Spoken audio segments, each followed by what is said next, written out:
Greetings, wrestling fans. This is Jim Fannin, the guy you love to hate, or maybe you just hated my guts, period. I have the pleasure of leading you into the Mid-South Memories podcast. The views and opinions expressed on this podcast are those of the individuals making the statements, and they do not necessarily reflect those of Nick Maniwa, Mike Ruff, or the BNMVS Podcast Network. This podcast is intended for mature audiences only. The IWA Mid-South shows covered on this podcast contained adult themes. Violence for the sake of violence. Bloodshed for the sake of bloodshed. Explicit language. We're on these shows because if you ain't hardcore, you ain't shit. So that just leaves one thing left to say. Nick Maniwa, start the podcast. Guys, gals, non-binary pals, we in here, Pro Wrestling's BFF Nick Maniwa, joined by Mike Ruff of RuffFigures.com for another episode of Mid-South Memories. Mike, how you doing, bud? I'm doing alright, Nick. How are you doing? I am doing, actually rough. Getting over this cold, as we talked about off air. Thankfully, my voice is coming back. I have some post-commentary to do. I already warned the kids that they gotta be quiet tomorrow so I can knock it out, so, I can add another show to my show list of 2023. So hopefully that goes all well and I can knock that out. Yeah. What was the last count? It's like 50, I think just like being at live, it's like 55 or something like that. And then like shows called, it's like 51.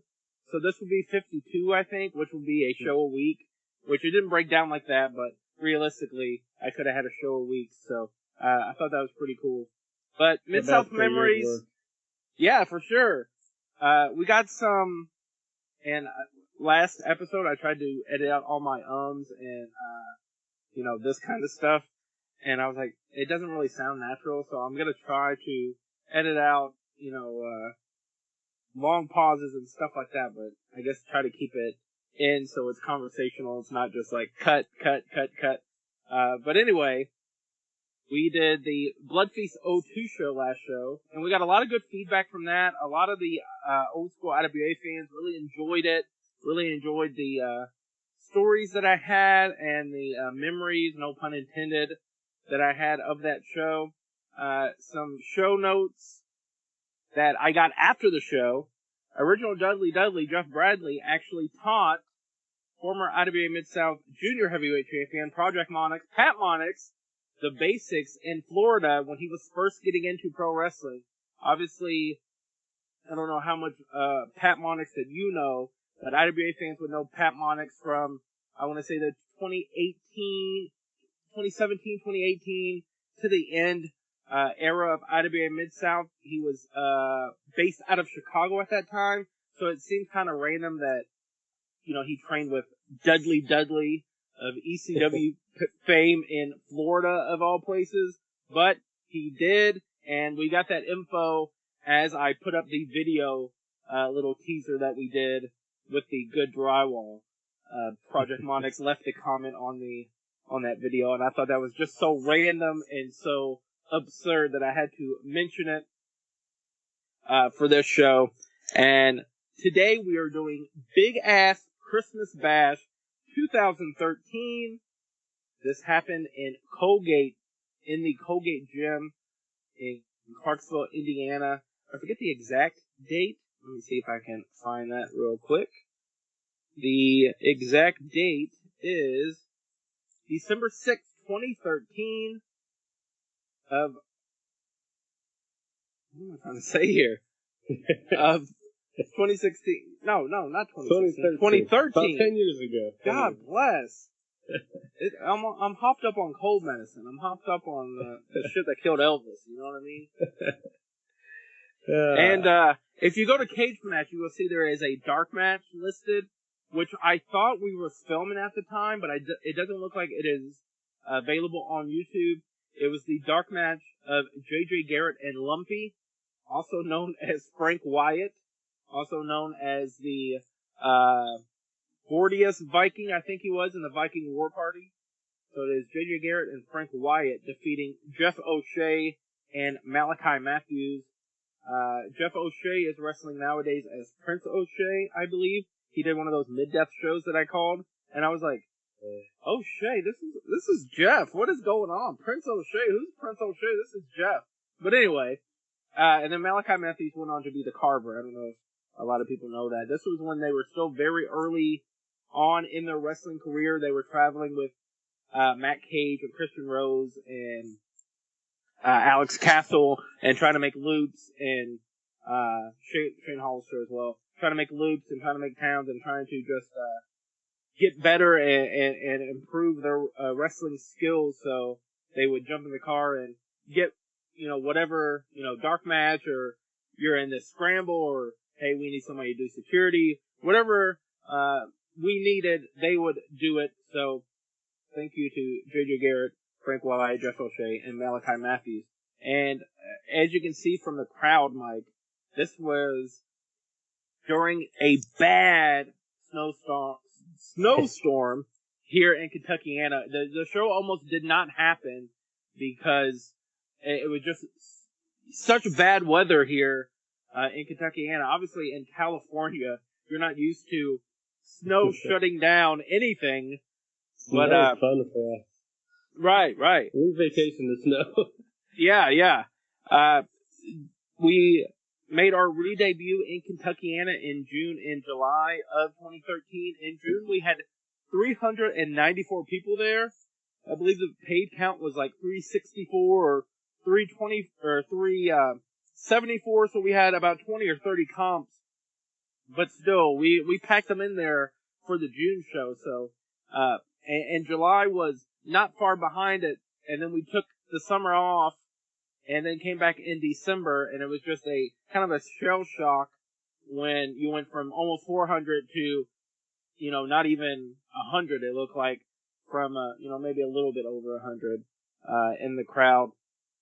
And this is the first show. Obviously, it's only our second Mid-South Memory show, but it's the first show that we are looking back on that I'm actually on commentary for.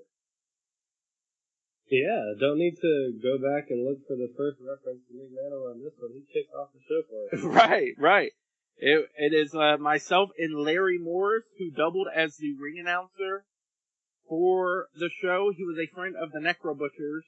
And just like I said on the first episode, the way I feel about people now does not reflect my opinions and thoughts of their showing in 2013.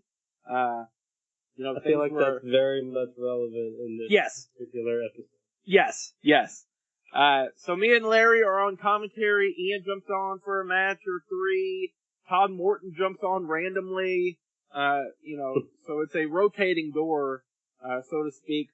I don't know if you noticed it or even know who he is, but Ace Perry was one of the security guards for the night. He was still very young in his wrestling career. Old school IWA fan from Chicago. Shotgun Jan was in the house. Shaq Daddy was in the house. The ring was supplied from Supreme Wrestling out of Madison, Indiana. Eric Draven and that bunch. And you would know Eric Draven as the Beverly Bros. The Beverly Bros tights guy. Tights guy, right. I got you. So just starting the show. Does it start with the Ian speech? Does not. Okay, it does start with But the funny thing, Nick, the funny part about you mentioning the particular ring is that's literally the first thing that I noticed was the lack of aprons, the yellow posts, and I'm sitting over here like, okay, how many different rings has Ian used for IWA shows? It must be in the hundreds. Too many, and some of them he did not legally own, but that is a story for a different day. And then I noticed during the later matches on the card, the death matches, they found a nice white canvas to put over top of their vinyl canvas to make sure that no holes got made or anything like that. Funny story, Eric Montgomery, the music man known as Rage around this part of the U.S., was actually in line to buy a ticket, and I forget who was given the job of getting the music together. It wasn't my job or one of my jobs yet. I was just doing commentary and making sure stuff kind of ran okay. But someone went outside and was like, Eric, get in here. We need help. And he thankfully, like, just ran the music and got a payday after he was, almost paying to get in to the show. So always good to have a music man on standby when we didn't plan to have a music man on standby. Definitely. I feel like that's especially relevant for you, the mics and the cameras and right. everything that you got going on nowadays. Like, if that's not the IWA way, I don't know what is. Yeah, for sure. The marked out photography team, who later went on to work for us during the Jammers era, was front row in Colgate just watching the show. There's a lot of, past IWA super fans that are no longer with us nowadays, like Miss Donna, James, Taxicab James, Vic Von Erich. I know I mentioned them last show, but always good to see their faces and be reminded of not how much they just love pro wrestling and IWA, but just reminded of what good friends you were with them. And, it's always a good thing to be reminded of your friends and, almost damn near family members, having been around them for, 25 years. So shout outs to all the past IWA crowd members. The first match on the show, on the main show, I guess I should say, is Jack Thriller versus the Necro Butcher. Interesting opening for a show, right? Right. Necro Butcher is coming back from an injury that he suffered at the gathering of the Juggalos. He got, I think, flare slammed off the top rope into a pile of chairs, but one of the chairs was positioned weird, and the chair leg impaled him in the calf or something like that, and the chair leg was sticking in his body. So a super gnarly injury. Coming back, I believe he was even living with Ian or down in this area somewhere again before moving back to West Virginia or Pennsylvania or wherever he lived.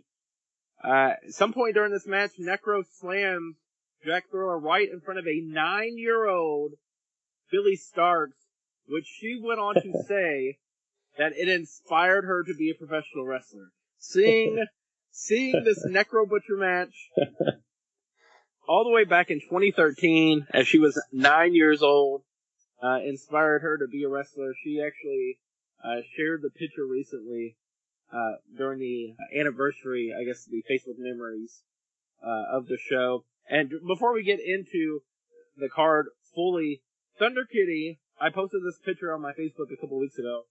Ichiban Drunk is the photographer in the front row wearing the Bray Wyatt get up. He is from the Chicago area, and he actually drove from up there to Kentucky. He said, I almost died so many times driving to that show. The weather was so horrible. My first IWA Midsouth show. This was on my Facebook. And then Thunder Kitty said it took us 3 times as longer to get there than usual, and there was cars strewn off the road down 65. I remember that. And then Ichiban Drunk said it was my first time ever down in that area. Google was showing that the back roads, quote unquote, had less traffic, but the roads were even worse. I don't know how I didn't end up in a ditch. Obviously Google not there to be like, hey man, it's, crazy snow. Back roads might not be great. They were just they're open, man. Just go for it. Who cares? Back roads are always the safest. Right. You got Chris Hero to see, man. You got to get there. And then Christian Haim says, think I drove through snow and ice to get there. My car stalled out on the bridge to Louisville. And then Brian Skyline, who was in the same match as Christian Haim, said, holy shit, it was that weekend, wasn't it? I was stuck in Louisville for 3 days.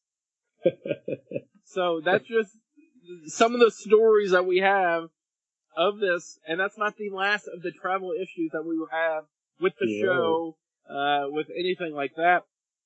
There's something so poetic about Necro Butcher being inspiration for Billie Starkz to be a pro wrestler. Brother, I've seen Billie Starkz crash and burn so many times with the swanton to the floor, and just, you can see the inspiration sometimes when it comes to Billie Starkz.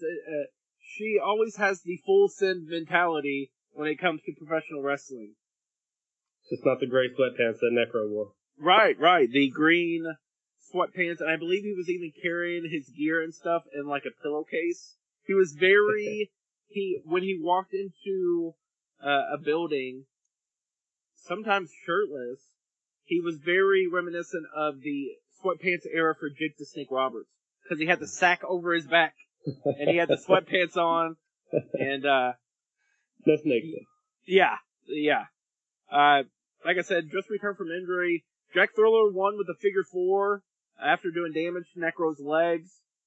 Ian always liked Jack Thriller. He thought he was a great professional wrestler, a great heel, and always tried to push him a lot. I believe in the 2008 era, he was going to program him with Jimmy Jacobs, and unfortunately he suffered an injury at his real job, which made it where he couldn't make the show. And it was that show, I believe it was the 500th show, that a surprise BJ Whitmer showed up, and they had that little series of matches, him and Jimmy Jacobs, with our good friend, the show opener for this show, Jim Fannin. So Jack Thriller, always high praise from IWA management, and I want to say maybe still wrestling in Michigan, maybe not. Any comments or thoughts on Necro and Jack Thriller? Just kind of the versatility of Necro. I mean, we talked about it before. Everybody's kind of said their piece about it. Primarily a deathmatch wrestler. But, he did those matches with Joe and guys like that. And this match with Jack Thriller just kind of shows that he's more versatile than the deathmatch guy. And yeah, there was a lot of, around the ring, top slam, full garbage cans, things like that. But, I mean, at the end of the day, it's an entertaining match with a guy that's not a deathmatch guy. Right, absolutely. Next up, we have Jordan Grace with Rodney Rush versus Thunder Kitty versus the debuting Heidi Lovelace versus the surprise returning Mickey Knuckles. Oh, nice. Yeah, this was a debut for Heidi and Jordan, and you probably didn't catch it. I don't even know if the fans caught it, but Jordan came out to Mickey Knuckles' old theme song. Yeah, I noticed that too. Yeah.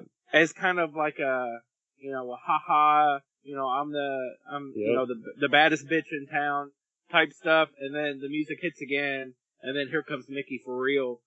It worked. Yeah. I mean, the fans that got it really enjoyed it, and then the fans that didn't get it kind of picked up on what was happening. There's some weird moments in this where it was like Heidi was heel because everyone was beating up Mickey, and then she was babyface, and then it was just kind of weird. Mickey cuts a promo afterwards saying that she's back home, which if I recall didn't last too long before she left, and then ended up coming back anyway. Any comments about this 4-way women's match? For me, this is one of those hindsight matches. So at the time, maybe it didn't look amazing, but looking back at it now, Randy West made her name. Her name speaks for itself in your area. Jordan Grace all over the world looks totally different now. Heidi again, totally different now. And then obviously Mickey looks totally different now. But right, they've all come such a far way in the 10 years since that show that it's kind of amazing to look back on and be like, damn, all these ladies were in this match. And seeing that someone like Heidi Lovelace is on TV regularly, and right, coming from that kind of a show is pretty remarkable to see. I remember being in a drive-through, maybe like a Starbucks or Dunkin' or something, with Reed Bentley, my wife Jess Beesneys, and Heidi Lovelace, who was living in Louisville at the time, going up to a School of Rock taping, and me and Bentley were just like, Heidi, what are you doing, man? Like, you should be working IWA. Like, why do you not? And she's like, she was working at OVW, and there wasn't really a lot of crossover. It's more kind of lax now. But back then, it wasn't really, and she had, been the OVW Women's Champion and stuff like that, so it wasn't like she was just, jabroni number 3 on the roster. They looked very highly at her, and, me and Bentley were just like, yeah, you should be at IWA. And I believe that was over the summer or maybe even the fall of 2013. And then here in December, she makes her debut. Heidi, Thunder Kitty, Randy, even Rodney Rush, and Mickey would have a little bit of a run. Like I said, Mickey left and then came back again. But all of these ladies went on to have a pretty substantial IWA career until they went on to bigger and better things. Obviously Mickey was a former Queen of the Death matches. Randy won Queen of the Death in 2014. Thunder Kitty was a Queen of the Death, and Heidi Lovelace was a Queen of the Death competitor. Both of them competitors, not the Queen. Obviously Jordan Grace, former Impact Women's Champion and stuff like that. So, yeah, just like you said, it's crazy to see what it was in 2013 and where they are now. And, the match and the talent in it shows how far ahead Ian was, ahead of the times, with especially the women's wrestling. And, right. Back in, 2004 with the Volcano Girl show, that led to the, kind of explosion of, respect of that whole scene. And I think the talent in this match and the match itself and kind of some of the awkwardness and disjointedness of it, is, indicative of how ahead of the times Ian was with booking female talent. Right, totally agree.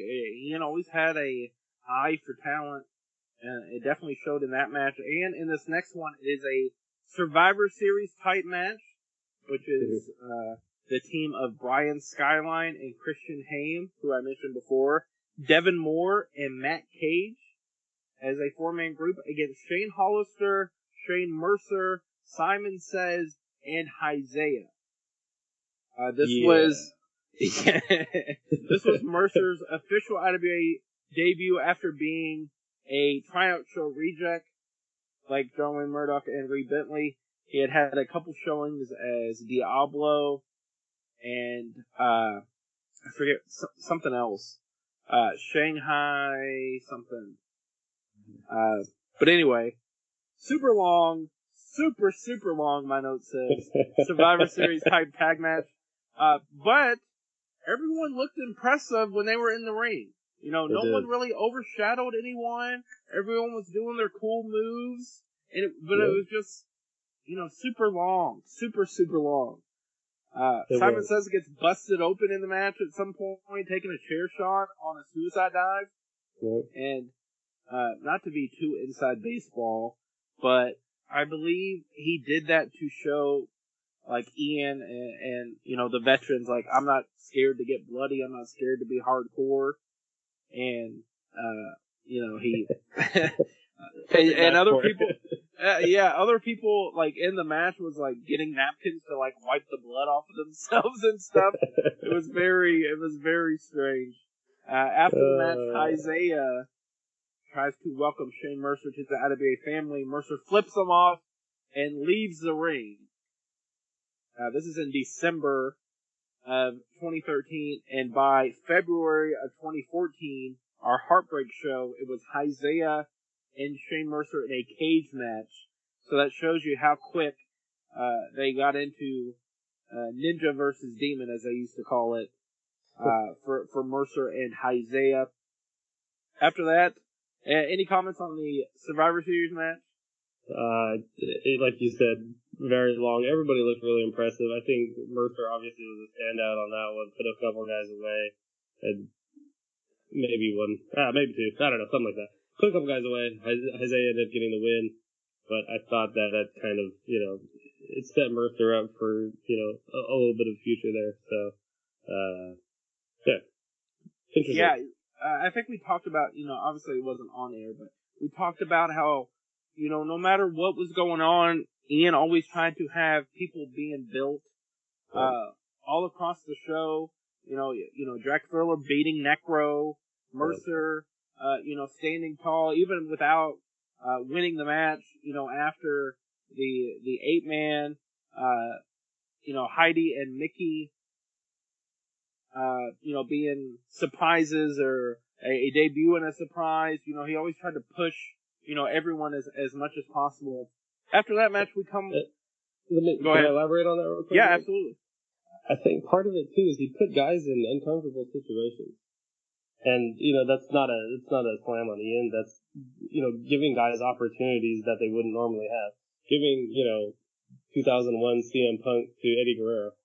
Right. Debuting Shane Mercer to this cluster of a match that involves a couple veterans and goes to the end and looks really good. And it just, it gives guys a chance that no one else is giving them.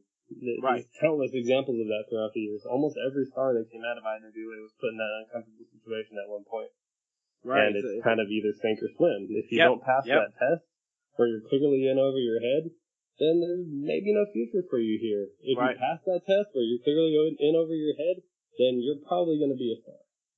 Right. There's quite a few people I remember, having, not buzz, but having some support online, and then they came in and, shit the bed, or it wasn't as impressive as it should have been, and stuff like that. Or, it was people that begged and begged and begged for an IWA shot, and then they came, and then it just, they had, the most basic ass match, or they mailed it in, or whatever, and then, like you said, we never heard from them again because, say what you want about Ian, but we didn't play, the mailing it in, we didn't play, taking the night off, whether it was 20 people, 200, 2,000, 20,000, like he says in the post-match Chris Hero promo, everyone worked hard, and a lot of times, the IWA roster, when, it was supposed to be,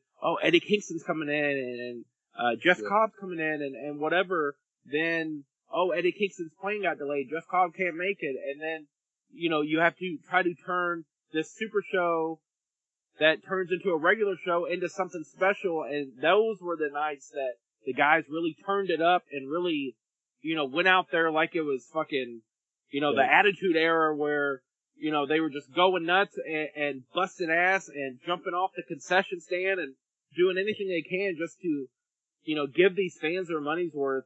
And like you said, if we didn't have that type of mentality, the sink or swim, or the, one for all for one type mentality, I'm not sure if those shows could have been saved when, 3, 4, 2, 3 of the name talent that, people want to see aren't there. You know what I'm saying?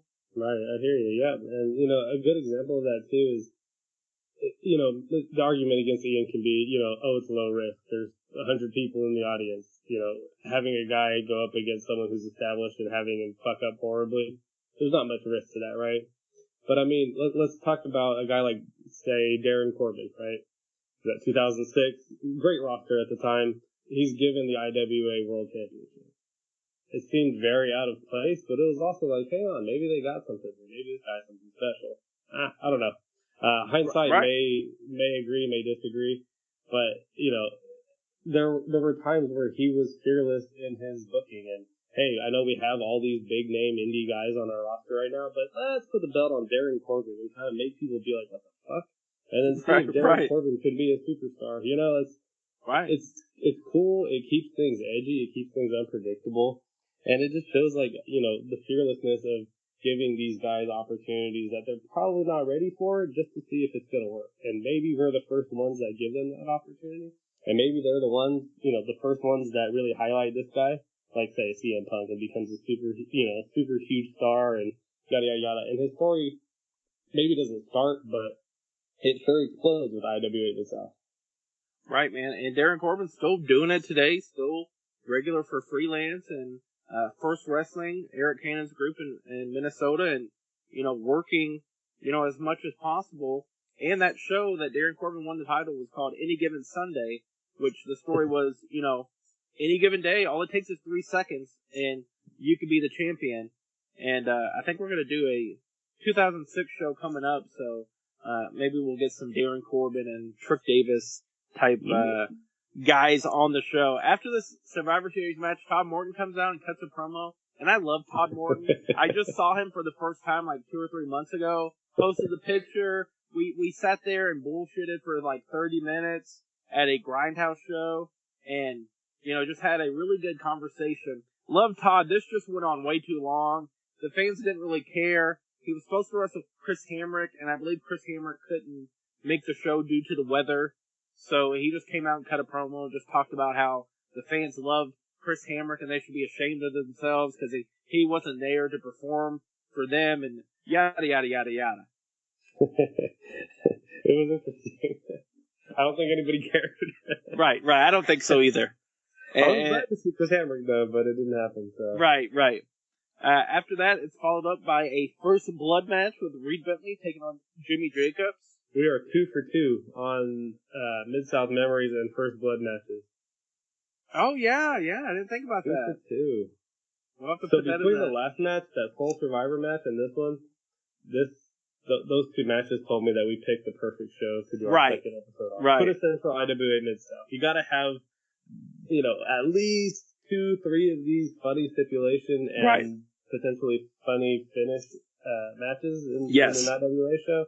This show is perfect for that. Right. Bentley comes out to Bonnie Towers holding out for a hero. The old music of Chris Hero to eventually build to a match with him. Is that what that was? Yeah. Okay. I was wondering about that. Like, what was the motivation here? Because there was no reference to Chris Hero. Right. Yeah, it was just when Hero got released from NXT, like, everyone was like, it should be Bentley versus Hero. And obviously, both me and Reed Bentley, being best friends, being, partners in crime, we were like, it should be you and Hero. And then he announced it's Trick Davis and Hero, and we were kind of upset about that. And it was like, you think you're not going to get a Hero match? Like, calm down, we got to build up to it. Yeah, which he eventually gets, but still, we were both, like, oh, what the hell? Jimmy and Bentley had beef from 2011. Bentley and Jimmy had a match in the Bellevue Plaza era of IWA Mid-South. And Jimmy just, I don't know if Jimmy wasn't doing too well at that time in terms of his demons, which he has talked about, so I don't feel bad saying that.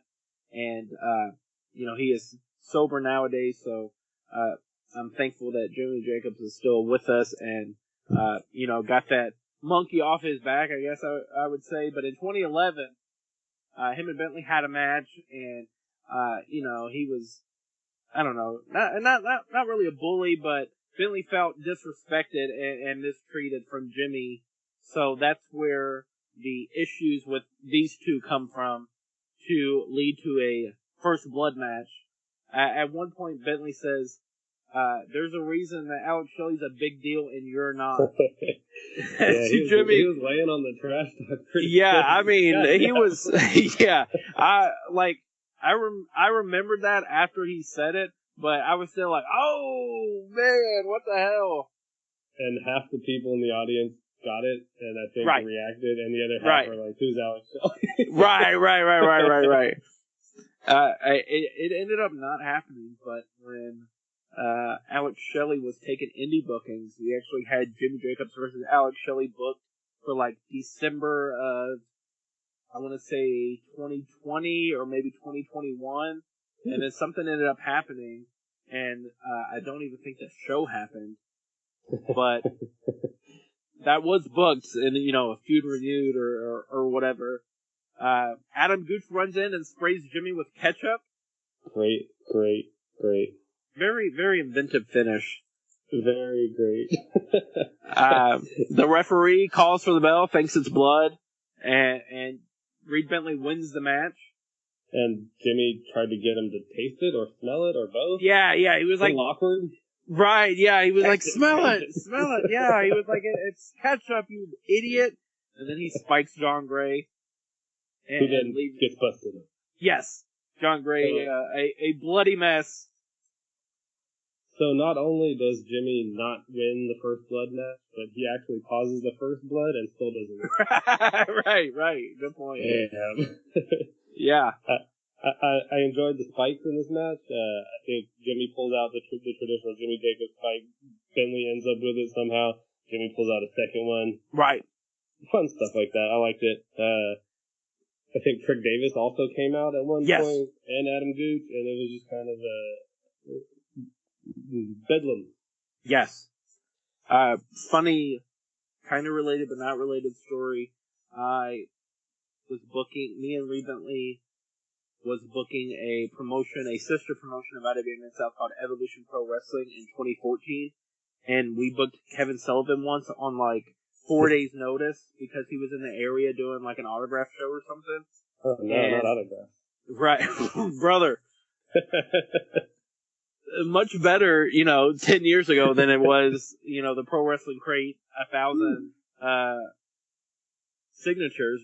But anyway, it went from, it's going to be such and such, and he'll sign autographs, and we were like, we're an upstart company, we don't have a lot of money, is there any way he can wrestle? And it's like, well, he just had LASIK surgery, but he could do a 6-man tag. So it became a 6-man tag of Reed Bentley, Trip Cassidy, and John Wayne Murdoch against Ace Perry, Christian Skyfire, and Kevin Sullivan. And during that match, Reed Bentley pulls out a fork, and then Kevin Sullivan pulls out a fork, and they have a fork duel. Oh. So that was the only thing that I wanted. As soon as we booked Kevin Sullivan, I was like, he's got to have a spike, he's got to have a fork, he's got to have something to try to attack you. Someone. and the funny little side story of that is, the whole time we were talking about the match beforehand, we kept saying that it was going to be a 6-man with Ace Perry, Christian Skyfire, and this kid Chris Jones, who Bentley wrestled earlier in the night. And we shot the commissioner, Cage Cutler, going over to the gimmick table and asking Kevin Sullivan if he had his gear bag on Trip Cassidy, who did not know that Kevin Sullivan was in the match before it was announced in front of the audience. So I just think that's a funny story that not a lot of people know. That's great. But anyway, back to go ahead. I know you're a Reed Bentley guy. So yes. Your opinion is very biased. Yes. Reed's great. What a great job in this match. I mean, and it's a relatively young Reed Bentley. He still had hair. Right. Mostly. But damn, he just kind of worked everything. He worked the crowd. He worked around the ring. He obviously held his own in the match. Did a little bit of the spike action. I enjoyed it a lot. I thought it was good. I thought he looked great. 10 years, fast forward 10 years to now, he's a different guy. But goddamn. Right, yeah, and he was still doing moves back then. I don't think he did too many. Right. I don't think he did too many of them in a First Blood match, but he was still doing the Ivy Leap, as we called it, and stuff like that. Good old Reed Bentley. Definitely a different wrestler from what Jimmy wrestled in 2011 to 2013. After that, we had Fight for Your Spot, which was which was a scramble match, and the winner of the match gets a roster spot. The match consisted of Austin Bradley, Josh Crane, Kerry Awful with Nick Iggy, Dale Patricks, Trip Cassidy, Joseph Swartz, and Michael McMoney. Yeah. Michael McMoney is another Necro friend. I believe he was in the same car with him and Larry Morris. And multiple times, I call Michael McMoney the wrong name on commentary. I think I call him Mikey at one point. It's okay, because IWTV didn't even list him in the card, so you're fantastic. You gotta head up on them.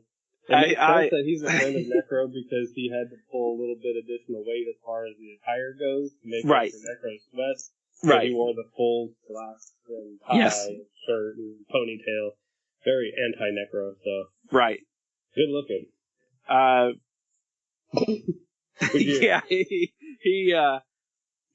Just like, I met the guy before the show, and then I didn't go to the locker room a bunch, before the show. I kind of, had my notes, knew what I was doing, was making sure, everything else was trying to, kind of going smooth. And then this guy just comes out in like a full, button-up shirt, dress pants. And I'm like, okay, Michael McMoney, right on. And then we got the Hebrew Hammer in there also. Yes, the Hebrew Hammer, Joseph Swartz, now known as Swartzy. And another guy phase in between the two, right? Yes, another guy who has found himself in the 10 years since the show Austin Bradley was a OVW guy that would go on to do EPW. I was not personally a fan of Austin Bradley. We didn't have a mesh when it came to employee and employer, or just being around each other. One time he got mad at me because in EPW he was like, Maniwa just books all of his friends, and I was like, yeah, you're right, yeah. I do. Yeah, my friends are good. I know my friends are going to be here. Yeah, pretty much. I said it, not you. Josh Crane and Austin Bradley wipe out on Tokei-Con Helos like real fucking bad. And Talk then about wipe out. And then Dale Patrick dies on an Asai moonsault, and it just kills the crowd. Everyone's just worried. Good too. He just went, and the this first is on 85% of it looks fantastic. Right, the it's like 15, I don't need my neck. It's like AOL 6.0. You're like downloading the porn, and it's slowly coming up, and then it just stops. At the lower back. You're like, no! Dude, he made it all the way around. His buffer was all the way around. And right, and it's just shut down. Yeah, it was just it was right on the top of his head, and everybody freaked out. Yeah, I thought it was kind of cool though. I think Josh Crane, who is, better than I do, his buddy. Yeah. Goes right to him. Right. He's like grabbing him like, shit, are you dead? Ian runs from commentary down there in the quickest Ian move I've ever seen. Right. Dale's just like screaming in pain. I mean, poor guy. Ian says something, and then I look at the camera, and he's on camera. Right. I have no idea how that was physically possible. I was like, yeah, that's a tough motherfucker. I don't know how close you guys were proximity wise. He was like, down there, lickety. Yeah. We were, maybe 20 feet away. Probably 15 feet away. We had this little booth that was like a basketball gym, so that's where the commentators and scorekeepers and shit would sit. In the middle of the bleachers or something, right? Yeah. Yeah, okay. For later shows, we eventually went to the other side of the bleachers of the building, so we could get, all those people sitting in the bleachers or the, elevated seating on camera instead of the shot that we have currently. Yeah. I think Dale was maybe even supposed to win that match. That was brutal, dude. Yeah, so that's kind of why it kind of fell apart. And that was before the Pro Wrestling Jackass moniker, right? Yes. Which, dude, that's all it takes is one. Right, and he I don't even think he counts that as his, Jackass type maneuvers or anything. It was brutal. Shout out to the IWA team. Like, they were down there checking on him instantly. His buddy was checking on him. Everybody was like, damn, this is serious now. And I think the ring announcer even was like, hey, guys, just let you know, Dale Patrick ain't coming back. Right. Dale Patrick. Yeah, we were like, well, I think that was partly to tell the guys in the ring, he's not coming back. We gotta fucking figure something out. Josh Crane was able to win the match after that incident, and Dale Patrick would later go on to be a Prince of the Death match and win the IWA Tag Team title. So his career didn't die there with that Asai moonsault. I feel like he was reborn after that as a totally different person. He didn't look anything like the Dale Patrick that I know. And goddamn, that was pretty crazy. Yeah, on commentary I try to continue seamlessly, but I'm also I've known Dale since 2010, so I'm worried about my friend as well. Right. It was pretty funny. You're like, all right, we're gonna get him stretchered out of here, and we're gonna keep going. Right. And the locker room, I think you kind of noticed it for after the main event, or during even the entrances. It was the locker room was down a set of stairs, and then once you get back into that door, it's a long hallway into a much bigger room where everyone was stationed, or they would find a room upstairs of the venue to change and stuff like that. So I don't know if they got to the door and was like, all right, Dale, you're on your own, or carried them all the way back to the common area, but it was an awkward way, whichever way they went, it would have been an awkward way. They either had to go down those steps or they had to go outside and around through a door. So yeah, it was not pretty. And yeah, in the ultimate show of respect, the IWA fans give him an ovation as he's being carried out. Right. Which I thought was kind of neat. You see that more in sports than you do in wrestling, probably, because you never know what to shoot and what to work. Right. Fan perspective, but I think everybody knew as soon as his dome cracked on the floor that shit ain't playing. Right. Yeah. Once they heard that watermelon splatting on the floor, right. That was a doozy. It was not at all what I expected, and I kind of screamed, possibly. In a high pitched I knew it was coming, and I also screamed. It's so uncomfortable to watch. Right. Thankfully, it's like okay. You said, Josh Crane hits a Death Valley driver on a chair for the win. I have Schwartz's stuff not really getting over. Right. Maybe the Hebrew Hammer was not the send him to stardom gimmick. Right. Had fun, dude. Like, if you watch that guy work around that ring and his funny gear and his little shorts and his, I think, dreidel singlet. Yeah. Dude, it was funny. Right. Yeah, he was fun. He was at that time he was doing a lot of comedy, and there was some funny stuff that Joseph Schwartz would do. Later went on to be evil as part of the Bomb Shelter with Randy West and Zodiac. So definitely found his footing a little bit. With an X, right? What's that? That's with an X, Zodiac? Yeah, with the X now. Okay, gotcha. It was with a Z back in 2013. The X Zodiac? Yes. And from everything I've heard from you and from you, Schwartz is a great guy, so, I mean, just seeing him have fun 10 years ago, kind of similar to the same fun that he's having now in a totally different gimmick. Yeah, absolutely. Schwartzy, owner and operator, along with Randy West of Flophouse Wrestling, another home of mine, so check them out, also on IWTV, so give them some love. Check out the No Fucks Given show, the Michigan debut for us, has an awesome MM3 and Paul London match on it.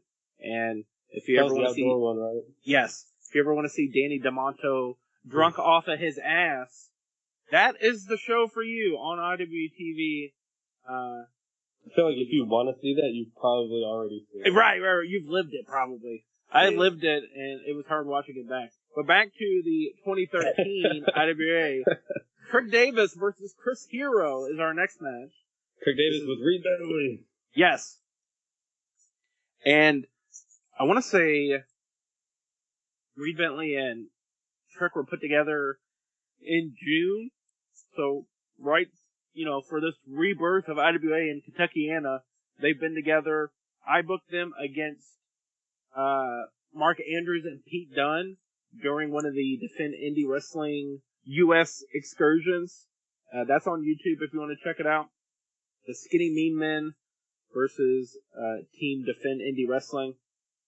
I believe that's on not that Tom Green's YouTube channel.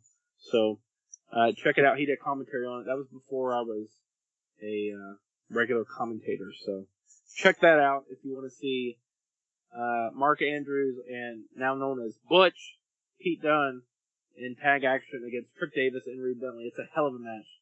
But Trick Davis taking on Chris Hero in this. Chris Hero's return to the company. His first match since losing to Mustafa Ali on October 11th in 2008. And that was in, I believe it was Joliet, Illinois. I believe I called that one. In 08, yeah. There was a couple matches, a couple shows where I looked over and nobody was on commentary, so I would jump on. And I'm very excitable. I'm very, just trying to fill the time with my talking instead of just, letting the action speak for itself and stuff like that. But, so you're like every other one is now. Right. Gotcha. The finish of Hero and Mustafa Ali is the imploding 450 that, Mustafa was doing. But it was, he landed kind of short, which it ended up as like a 450 double foot stomp to the nuts. It is gnarly. And the noise that Hero makes is just a noise that cannot be replicated unless you have a 195-pound man doing a flipping double stomp to your ball sack. So I don't know if that's on IWTV, but and that was his last IWA match for 5-6 years. Yes. Yeah, probably part of it. You're right. He's like, yeah, fuck that. I'm never going back. Yes, he was coming off that first NXT run. Yep. And recently, he was on Chris Jericho's podcast, and he talked about how at that time, reports were coming out that he was uncoachable, and, he lost his spot due to his look and his weight and stuff like that. And he was like, man, I was in the best shape of my whole career after that. And he's like, at the end of that NXT run, I was in the best shape of my career, so I don't know who's, putting out all this. So much shit. Right, who's putting out all this info, but it wasn't true. And you can see, as someone that has watched Chris Hero, his whole career essentially, he's not lying. He was in the best shape of his career there. We got PJ Drummond in charge of the officiating. Phil was Todd Morton on commentary. Yes, Todd Morton on commentary with me. PJ Drummond, a Chicago area ref. I believe he's still doing stuff for AAW and maybe freelance. But he was always a great dude, still a great dude. He started off in the crowd and then became a referee and became a damn good referee. And he was doing it with IWA since the early 2000s. Yeah, like 2005-ish. He started reffing for us, and the timeline between 2005 and 2013 is kind of wonky in terms of active shows and competition and stuff like that. But he would always pop up here and there. A great dude. Hero's last match for NXT in that run was November 1st. And this is December 6th, so about a month later. Out of the NXT system. This is his seventh match back on the Indies. So he was very, he got released, and I think he was on a show as a surprise the next weekend. So he was staying busy. How cool is that? And going back to the comment about the rumors and the body and all that stuff. People talk about Hero's body, and they pull up the picture from, 2010 or whatever, right before he got signed, and he's incredibly skinny. He doesn't really look like Chris Hero, and they're like, oh, yeah, see, that's his best shape. And from what I've heard, he was not healthy at the time. Right, yeah. Yeah, he's always been a big guy. Come on. Yeah, some people just have that frame, and some people, like you said, have problems with their health or whatever, where they're not going to be 6'5" and jack 230 pounds or whatever. This match is just fantastic, as expected. Trick Davis is great. Chris Hero is great. They're just beating the absolute shit out of each other. Anything to throw in on this one? The Todd Morton commentary thing I thought was pretty funny. Obviously, he has a pretty good-sized IWA footprint and history and all that good stuff. But at one point, he and Reed Bentley were both on commentary, and I think someone mentions the term divorce court. I think it was you, Nick. Yeah. Divorce court on the shoulder, right? Separates shoulder, blah, blah, blah. And Todd Morton comments something about it, like, oh, that wasn't a thing back in my day. And Reed Bentley's like, dude, that wasn't a thing in your day. And right. He held no punches. And it was hilarious. The interaction between those guys. And Bentley comes off as like that punk asshole kid. Yes. And Todd Morton's like that dick, the dick veteran that's super old school. And it was just a great combination, and I could, in my mind's eye, picture you in the middle just dying. I was. I definitely was. Yeah, Divorce Court is from like the Midnight, not even the Midnight Express, like before the Midnight Express. Right. But I remember the Midnight Express doing it, so it was definitely during Todd's days of And you had to break it down for Todd, like, oh no, it's worse than separating. It's divorcing the shoulder. Like, right. Like, oh shit, that wasn't a thing in my day. And then it's like, bro, you're not that fucking old. Right. Yeah, it was definitely, a thing when he was tagging with Ricky Morton and being the foil, being the guy that made the hot tag for Ricky in tag matches and stuff with a super sweet mullet. But I digress. Like I said, the match, super good. After the match, Bentley stares Hero down to set up the eventual match between them. And then, of course, there's an Ian Rotten put over promo afterwards. Of course.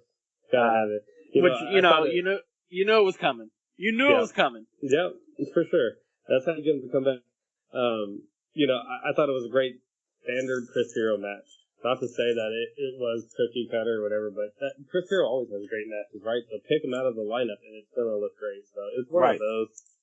One of the things that stood out the most to me was, Hero gets a lot of love for the elbows and the forearms, punches, and all that good stuff. But his standing boots are pretty amazing. Like, that's a tall dude. He picks his leg up pretty fucking high and kicks him in the face. Like, standing, right? He's getting very little momentum. He's just standing there and kicking dudes in faces. I thought it was cool. Something I never really noticed with this game, and it's pretty remarkable and something that's so basic and fundamental, done really well, looks so much better than this crazy shit. Right, absolutely, yeah. Anything, like I said, something fundamental and something simple, but if you do it really well, then it becomes a finish. It becomes a signature move. Whatever the case may be. Any more comments for Hero and Trick Davis? Just throughout Hero's career, he's done some cool moves. Hero's Welcome obviously always looks cool. It's spinny, it's fast, it's all that stuff. But at the end of the day, what got him to the dance is the basics and the fundamentals. And that's what he's known for now. The hard, heavy shots. And he's not, he's a big guy. He's not a super muscular guy. He's not a gigantic fat guy that has huge arms. He just throws shit hard, and it makes it look good. So. Yeah, him and Trick Davis always beat the hell out of each other. They were, I think you saw it, during your peak IWA fan era, where he started as like a student of Chris Hero's, and then Hero turned heel, and then they started, feuding and had stuff at like TPIs and stuff like that. And then this was, just a feud renewed from Ian Rotten, and Trick is so solid too. He's the perfect complement for Hero's return, and just ate everything well, made everything look super credible. So I think as much as it would have been nice to have Reed in that spot, Trick was the right pick for that exact match. Right. Yeah, especially with the lack of crowd that there was. Yeah. And we wanted to put some build behind. In hindsight, looking back, definitely the right move to not hotshot the Bentley match. Trick. It let Hero reintroduce himself. Yes. Like, I was WWE guy. I didn't get a great run there, but don't forget who the fuck I am. And, having Trick Davis in that spot was the perfect food for him to do that with. Absolutely. Trick Davis still doing it nowadays. He just recently came back to wrestling, I believe 2022. I got to call him and Logan James for the last, as of right now, the last IWA show, Sweet Home Chicago, also on IWTV. If you want to hear me and Dave Prazak act a fool and drop references on commentary, that match is a hell of a match. Like I said, Trick Davis still doing stuff. He's doing stuff with Black Label Pro. And does not age. Yeah, he looks better now than he did back then. And he looked good back then. Right. So yeah, that's insane to say, but Sweet T always has a place in my heart. I met him on July 4th, 2003. He did the We Are Family, 6-hour super show that we had to raise money for a former IWA Midsouth competitor, Delilah Starr. Her son was having like a kidney transplant or something like that. They needed help to raise money. So Ian did a 6-hour show. I forget what he charged for it, but it was basically like a open invitation tryout. So like Trick Davis came down, and Eric Cannon came down, and just like assorted guys from Michigan, and it was just like a kind of a who's who when you go back and look at it. Like Claudio and Ares Swiss Money Holding was on the show, and Chandler McClure, and just a bunch of people that would go on to have IWA careers, made their debut on July 4th, 2003. Trick Davis being one of them, and we have been friends for 20 years now. Do you know where the Trick name came from?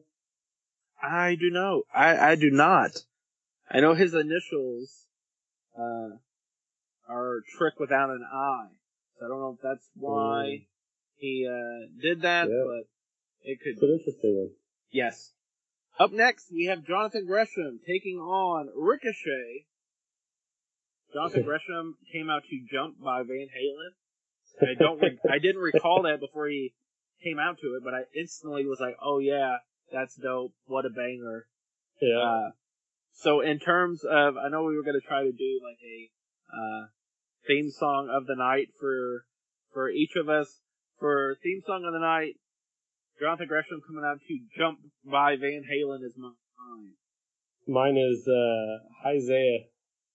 Whoa. The Black Rob. Black whoa. Rob, whoa. I just, I was watching something about Puff Daddy on TikTok, and they were like, Black Rob dead, and I was like, oh shit, Black Rob's dead. What the hell? Like, no. I'm sure I heard that when it happened, but I was reminded of it, and Isaiah has used "Whoa," since that song came out. So banger. Add it to your Spotify playlist. "Whoa" by Black Rob. It's a great show of music too. I mean, how do you pass up? Obviously the traditional Chris Hero with the 85-second intro. Right. Before you see him, and even like Trick Davis coming out to Eddie Money and stuff like that. Right. But for me, thank you, Black Rob, for all you did for the music for this industry, business, and for poor white teenagers like me. Yes. I thought it was cool to say like, "Whoa!" Right. Back in the early 2000s. So respect to you, Black Rob. Rest in peace, my friend. And right. Thank you, Isaiah, for bringing that song, continuing to bring that song to the net. Yes, he doesn't use it at OVW because they try not to use real music, but when he does the random indie rap,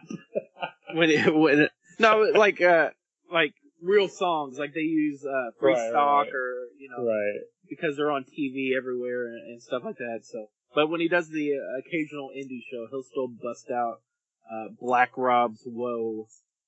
Does Isaiah Gresham actually wrestled Isaiah? I think on the June show that we did, or maybe I think he wrestled Tarek the Great on the June show, and then wrestled Isaiah on the July show because I think he screwed Tarek on the first show, and then Isaiah came to the ring and was like, yo, that wasn't cool. And then that set up the match, if I'm not mistaken. And I'm too lazy to look it up right now on Cage Match. My personal, database of choice. Gresham came on a Greyhound bus to the show. He was, I believe, living in Atlanta, Georgia at the time. And he had a flight from Atlanta, and then that was canceled due to the weather. So he knew he was wrestling Ricochet that night. So he really wanted that Ricochet match. I believe he was doing 0-1 in Japan, but he wasn't the octopus that he is now back then. And Ricochet was doing Dragon Gate USA at the time. So he knew this was a good match to have on his resume, a good match to send to promoters and stuff like that. So he really wanted to make the show. So the flight was canceled. He got a Greyhound. He got all the way to Paoli, Indiana, which is about an hour away from Clarksville. And then it was a situation of like, I don't know what's going on. I don't know if the bus is going to come to Louisville. I don't know if we're stuck here. I don't know what's going on. Where he actually arrived during the show because my wife had to go to the Louisville Greyhound bus station from Clarksville, Indiana to downtown Louisville is not that far, but due to the weather, it took, much longer than it would have with no snow on the ground. You know what I mean? No snow, it would have been, 20 minutes. With the snow, I believe it took just like an hour from him being like, hey, I'm at the Greyhound bus station to get over there, to the building. So that was what I'm hearing is that the Maniwa family is responsible for Jonathan Gresham's success. Yeah, we saved this match anyway. It was a great match too. And I believe before the Gresham stuff, Jess actually picked up Jordan Grace from the Greyhound, or maybe from the airport. I think it was Greyhound. This is before they were an item? But way before they were an item, okay. Yeah. So she had picked up Jordan Grace and then picked up Gresham. I couldn't remember. I knew there was something with somebody's travel, but I couldn't remember if it was like Ricochet was coming back from Japan and his, flight got in at 7 o'clock or something. I couldn't remember, and then I actually just said it on commentary to the people, like, yeah, his bus was stuck, and then we went and got him, and he's here now. At one point in the match, the kids start a "We Want Blood" match, or a "We Want Blood" chant, because Ricochet grabs a mallet from under the ring and threatens Gresham with it, which is really out of character and like something you wouldn't expect in this like technical classic. But it was a funny little moment, a funny little like, what the hell? What are you doing? And I think you may have said even, if you guys want blood, this probably isn't the match. Right. Yeah, the main event. Wait for the main event, man.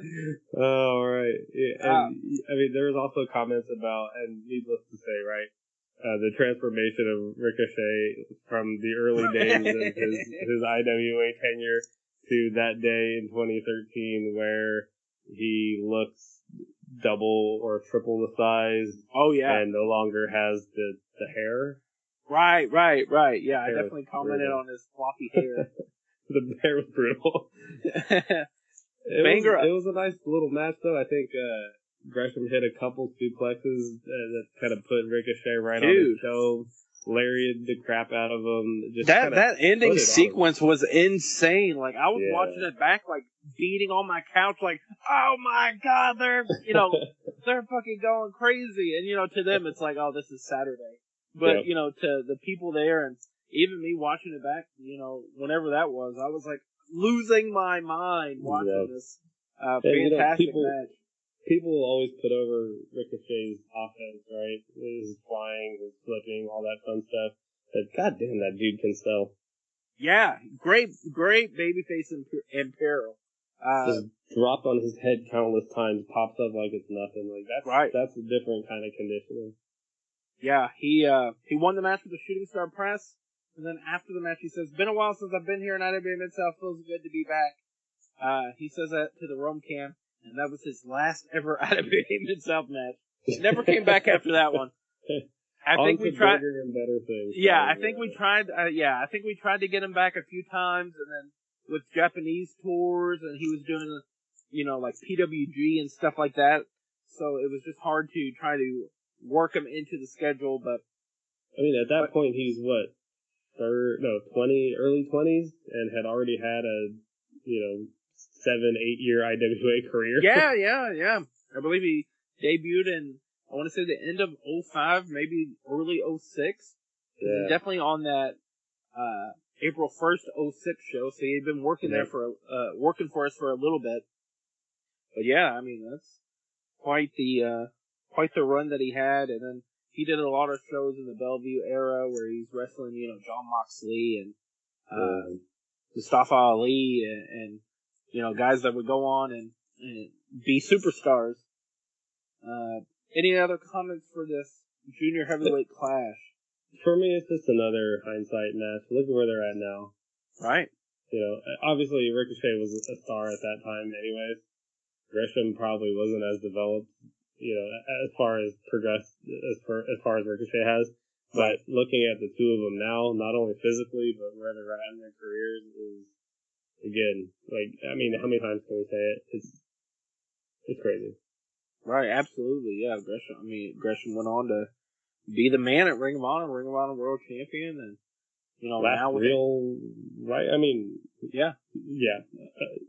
Under the old regime, the last ROH champion before they got bought out, right? And then right. Lost it shortly after. Yep. And looks like $1 million as tall as he is, and right. can work like a son of a bitch, and like he's what a great spot he's in. Totally. Coming up after that, we got Christian Rose taking on Drake Younger. And yep. I did not know that there was a match in between Ricochet and Gresham in the main event. So when I saw Christian Rose come out, I was like, son of a bitch. It just felt like, I don't know, it just felt like the show was never ending, I guess. Yeah. Really long, yeah. And, it's personally being in the venue, like, it's still snowing as the show's going on. So you're worried about, like, am I going to be able to get the fuck home? Am I going to be able to get out of the fucking parking lot? So, this is match 8 on the card, and, we talked about the Survivor match was a long one. We had Necro in the opener. I mean, it's been a long night at this point. Right. Yeah, plus, obviously the DVD and streaming crowd does not see that, we had at least one intermission at some point in the in the card. So, I believe the show's like 2 hours and 30 minutes or 2 hours and 45 minutes or whatever. Being there live, from start to finish is probably a 4-hour show for us, being on the show. So it's just like, damn. But Christian Rose and Drake Younger, a fine enough match. Fine enough. This was, 4 or 5 months before Drake signed his deal with the WWE. Yeah. And I think he had maybe a couple matches after that, and then it was on to the ref game. Right. Yeah, he was living in California at the time from his real job, sending him out there, and he was like helping with a hotel or something, because that's when he was like popping up for PWG and places like that, and was looking in great shape.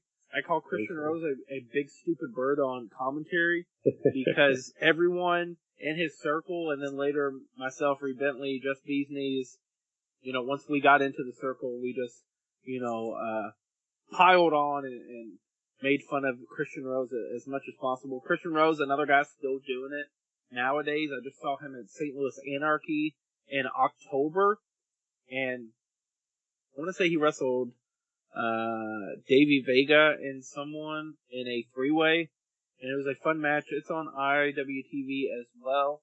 Canvas of Dreams, the main event, is Gary J versus Masato Tanaka, which is a hell of a match.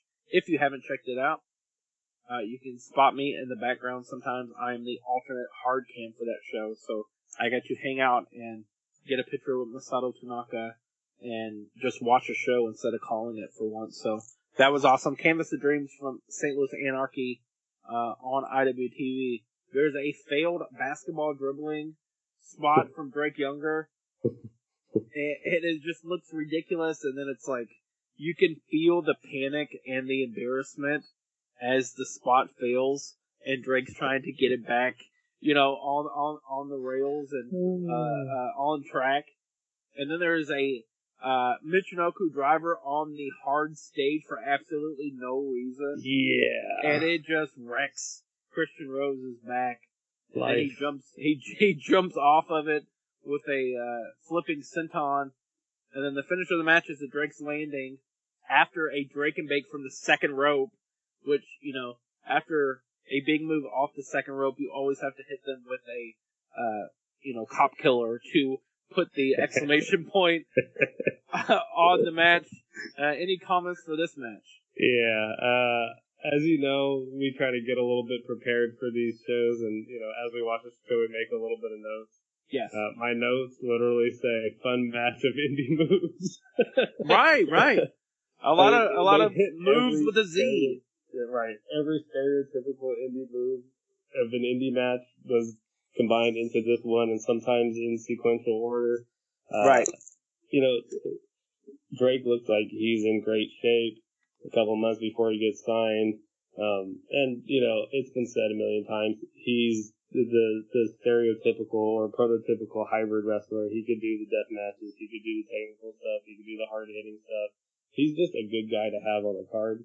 Again, not talking about what we know about folks nowadays, but right. 2013, at this time, yes. He put on a great match and could do it any style against anyone, and it was full of moves and moves and moves and moves and moves, all the way to the finish. The highlight for me personally, especially knowing what we know about his career progression in hindsight, was they both kind of rolled to the outside and they're kind of, you know, just brawling on the outside. The referee's in the ring counting, right? Mm-hmm. And Drake looked at him and he's like, dude, you got to come out here. We're not coming back in the ring. Right. Just knowing that a few months later he's going to put on the ref shirt himself and be right. that guy, it's hilarious to me because it, you know, it shows like, yeah, people kind of thought it was weird that he was, you know, going to put away the boots and put on the referee shirt. But like in that moment, in that couple, you know, 10-second interval, it was like, yeah, I guess he was supposed to be a referee. Right. The rest of the ring, they're brawling on the outside. He's like, sorry, bro, we're not coming in 10 seconds. You should probably come out here and follow us around for a little bit. Right. And then we'll end up back in the ring. So, you know, it wasn't meant to be anything more than just, you know, a smart ass comment to the ref. But in hindsight, it was like, damn, dude, there's something there. After the match, Drake Younger cuts a promo, and then a match of Drake Younger versus Eddie Kingston is announced, and then it, I think, gets turned into a 4-way with B-Boy and Christian Rose, and Drake Younger like puts over Christian Rose, and you could tell Christian Rose didn't really know what to do, so he shook his hand and then powdered out and got out of there, you know, trying to keep his heat a little bit. That 4-way, or Eddie Kingston appearing on the January show, did not happen. A 4-way of Drake, Christian Rose, B-Boy, and Kyle O'Reilly happened at a show in March of 2014. I don't know where Eddie Kingston went in that equation, but B-Boy versus Christian Rose did happen in January. So a lot of stuff didn't happen, but this actually did happen.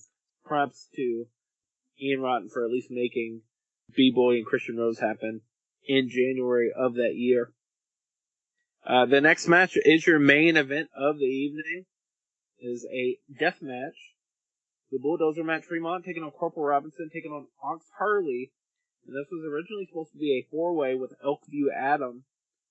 And Elkview Adam could not make it due to the weather. Elkview Adam, mainly known as the mind behind the Masters of Pain IWA East Coast Deathmatch Tournament, deathmatch stipulations, all the cool stuff that you've ever seen in the Masters of Pain, with like the boxes and the barbed wire trampoline and stuff like that came from the head of Elkview Adam.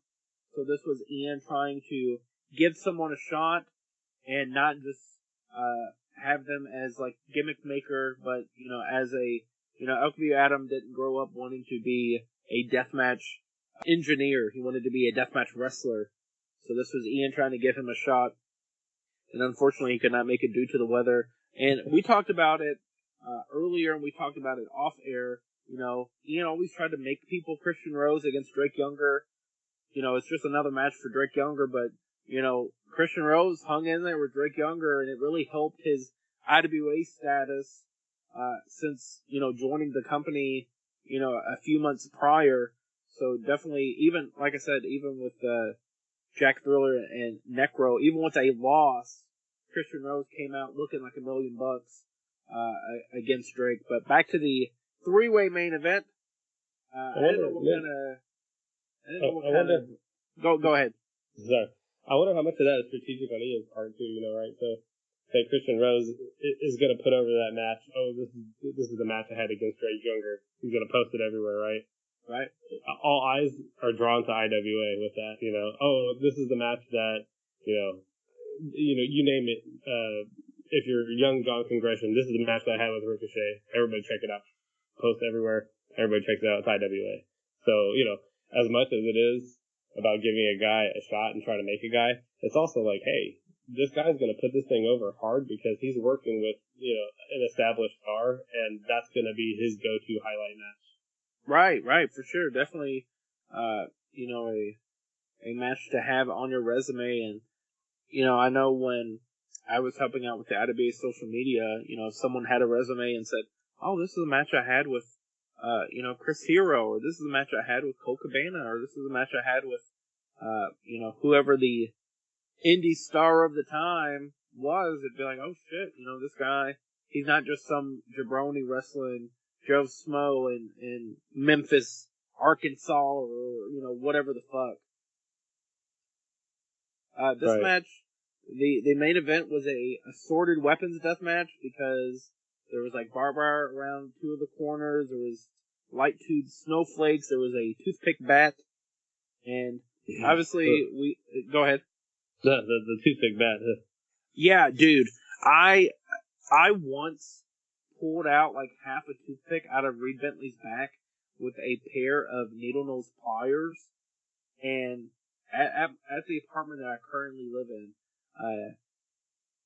so I pulled it out and it still had meat from the inside of his body on the toothpick, and we were both like, ah! Oh my god! What the fuck?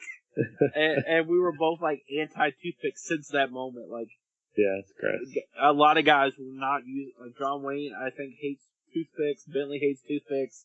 It's just too much room for error when it comes to stuff being inserted and then not leaving your body. Coming out, right. That's a fucking problem. Yep. Obviously, Matt Tremont, Corporal Robinson. Ox Harley, maybe someone you don't know. He was a 90s IWA Mid-South guy. Yep. We last saw him in IWA competition in 2000, and then we made our return in Kentuckiana, like I mentioned, in 2013, and he did the June show, the July show, and then this December show, and then, as we will talk about, he came back for the January show, and then we didn't see him again until, I believe, October of 2014 or 2015 for an anniversary show. He was in a big Survivor Series match for an anniversary show. Matt Tremont, Corp, and Ox are just beating the shit out of each other. Ox at one point does a double stunner, and you hear double stunner, and you think like, oh, he has a guy on each shoulder. No, he put both guys on one shoulder and hit a stunner, and I was like, what the fuck? And also, that was cool. So I'm gonna have to give that one to Reed Bentley or something. At one point on commentary, I think it's me and Ian on commentary, I said someone is in major pain, and I'm not talking about Dana. Like, what a stupid line. And at the time I was like, this is funny. It was funny, and it was in a court match, so it was kind of right. Yeah, it kind of fits. Camo and camo. Yeah. Right. As I was listening back, I was like, God, I'm just horrible, but for being kind of brand new in terms of commentary, I didn't hate my stuff as much as possible. I would still say some of that stuff, so I didn't feel too bad about it. It felt natural coming out. Right, yeah, just me being a stupid asshole, and totally natural. The finish is weird. I think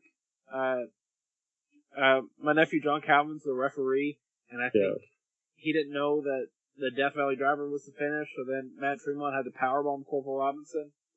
Right after. Yeah. But anyway, back to the IWA Mid-South show. After the match, Corp and Ox bury the hatchet, and the famous IWA story of lore is Corp and Ox got into it backstage at a show at the Total Eclipse Teen Club, which was the venue that we went to after the shutdown of the old Kmart building. which the owner of the old Kmart building was laundering money with bingo on the other side. Like, it was a big news story, and they went and found, like, Home Depot orange buckets in the walls of this old Kmart building with money in it. And after, the building was shut down, we didn't have anywhere to run. And then across the street, like, down, maybe not even a half mile, he was, I think, part owner or had some kind of ownership in a teen club, which I don't know if people will even know what a teen club is, since I don't know if those exist anymore. But it was basically like, kids could go and dance, and there was live music performances, and it was just a hangout for kids, I guess. I was only 10 years old when we were doing shows at the teen club, so I was never there for like a teen club night. So I was only there for IWA Midsouth shows. But I forget exactly why Corp and Ox got into it, but in the locker room, the room that we used for the locker room had pool tables in it for the kids, and had a record machine, and had pool tables, and had all this stuff that they could also do in combination with dancing and stuff like that. Well, people like pushed the pool tables to the sides to clear out an area, and Ox and Corp got into it, and famous IWA story of lore, and I don't believe Ox came out the victor in that one. And it was quite a few years before, I think he left a little bit and then came back, and like I said, we hadn't seen him since 2000, and then he went on to retire in 2019. Did Ox Harley. Corporal Robinson, I think, kind of retired. Not officially retired. I think he's living in Wisconsin nowadays. After this match, Team IOU, now known as the Carnies, attacked both men, being Corporal Robinson and Ox Harley, to set up a match for them in January, a double dog collar match, which Ian Rotten makes, right there in front of the people. And then we have some post-show promos from Fremont, who buries the CZW fans. I think that's when he was like heel, or maybe turning heel, or something, but he just is like, the CZW fans are zombies and they sit on their hands and they don't appreciate anyone, and the IWA fans are much better than they are. I was like, holy shit, man, what's going on here? And then Corbin Ox cut a promo, which is basically the same kind of shit that they said in the ring. And then Team IOU cut a promo, and I'll have you know that in January for the double dog collar match, Team IOU was able to pick up the victory over Corporal Robinson and Ox Harley. Any comments about this three-way death match for the main event of Big Ass Christmas Bash? Your thoughts on this main event? I think you covered all the important stuff. At one point, Ox Harley takes apart lighttube. Yeah. Infuriates me. He pulls one out. Dude. It takes him like 30 seconds to get it out. I'm like, dude, I hate when people do that. I know, and it probably took, 30 minutes to get that together, and then he's just destroying it. I was on commentary, you hear me, kind of worried that the whole thing's gonna break, because he's fucking around with this one. He wants one single light tube. He did nothing to bust over the back. I hate stuff like that. Right. Yeah. Between that and, for me, again, it's a countdown of, or a guessing game of who's going to bleed in what order. So I think it was Ox. Yeah. Corp, and then Fremont? Something. Yeah. I think I got it right in my prediction, so that's always a fun game to play. And then, again, Corp and one of his two shirts that he wore throughout his IWA career. Yes. From, the 90s all the way up to the 2010s. So, right. Very traditional Corp. Match was okay. Ending was weird. Like you said. It was maybe not a main event, but it was a death match, so had to be a main event, right? Right. Yeah, Didn't bother me. Right. Yeah, it was, I wasn't offended by it. I was just offended by the length of the show, and whatever. But that is it for the show. We have some, not really segments, but kind of stuff that we're gonna keep track of over the Mid-South Memories run. If the action looks like it's coming your way, grab your shouldn't move counter. I don't believe Larry said that at any point during the show because he didn't know that's what we said, and I wasn't at that point grabbing the microphone and saying shit yet, just the commentary. So I don't know if Ian hit it at any point during the live show, but on film there was no grab your shit and move. Nick Maniwa hit the music, not on the show because I'm not on the music. So we already gave our best theme of the show. Match of the night. What is your match of the night, Mike Ruff? For me, it has to be Hero and Trick. I think it's pretty easy. Yeah, match of the night for me, definitely Hero and Trick, but Gresham and Ricochet is definitely 1A, 1B. Yep. And then, do you have a moment of the night, which it doesn't have to be the match of the night, but any random moment that stuck out? Dale Patrick. Right, definitely. Has to be. That's it. Moment of the night, Dale Patrick's near-death experience. Thankfully, it's only near and not an actual death, although it looked deadly. Right. MVP of the show. You got anybody you want to give any shout-outs to? I mean, probably the easy one's Hero, right? Coming back from NXT, putting on a great match with Trick. Bentley stood out for his multiple different appearances and his comments on commentary and a decent enough match. You got anything else? I think you kind of have to give it to Jonathan Gresham for not taking no for an answer and getting to the show. Right. I think inside baseball MVP. Yeah, inside baseball MVP for Jonathan Gresham. We're up to, like you mentioned, 2 First Blood matches for IWA Mid-South Memories. And with those 2 First Blood matches, 2 fucked up finishes on those, or maybe not fucked up, but finishes on those 2. Right. Those 2 First Blood matches. Yes. We haven't had a clean one yet. 2 wonky First Blood matches. This will be hitting the airwaves before New Year's Eve. So pressure's on. This will count for our December episode. We already got some ideas for January. So that's very exciting. Mike, you got anything going on figure-wise or anything you want to plug? Or I finished a Trent Acid yesterday. Trent Acid! That's a random one. Yeah, it's for a guy who ordered 20 different figures, and most of them are WCW early 90s jobbers, and then Trent Acid, so. Hell yeah. Knocked him out. We'll get some of this other stuff done. We did some stuff with Alec Price. I'm not sure if we talked about that last time. Got a couple other things kind of cooking. Yep. And hopefully those will see the light of day here in the next few weeks. Yes, hopefully before... You're kind of a part of too, so... Right, definitely. Hopefully before... I don't know when we're going to shoot the January show. Preferably on a Thursday when my kids are in school. We can knock it out instead of me sitting in the car. But, right. Yeah, we got some fun stuff coming up. Figure-wise, definitely keep up with my social media. Mike's not on social media, so you have to keep up with my social media. Let's see the important stuff to your... Yes.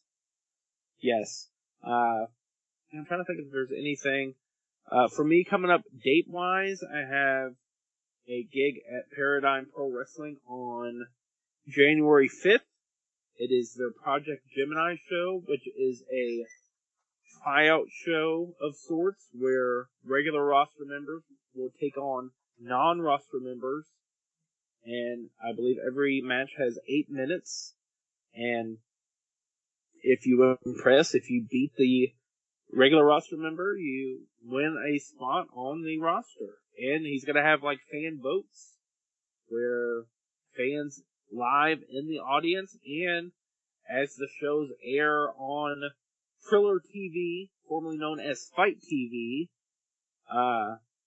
their input on who they like will be used to potentially get somebody on the PPW roster. So I think that's very cool.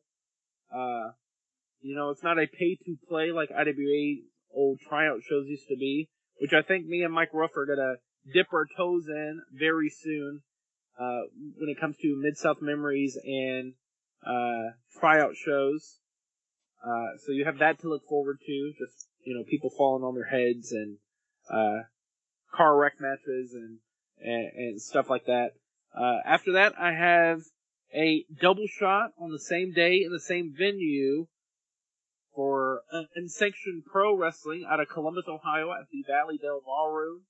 That will be a show called Fake Beach, which is a 3:30 bell time. And then later that night, I believe the show is called 56 Birds. And Game Changer Wrestling will be making their return to Columbus. Happy to announce I will be on both shows on commentary.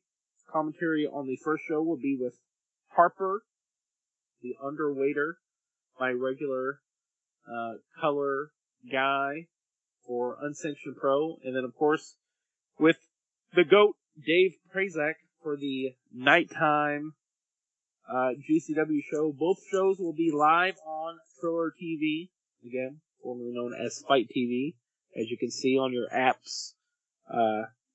It's still the Fight logo, but it says Triller TV.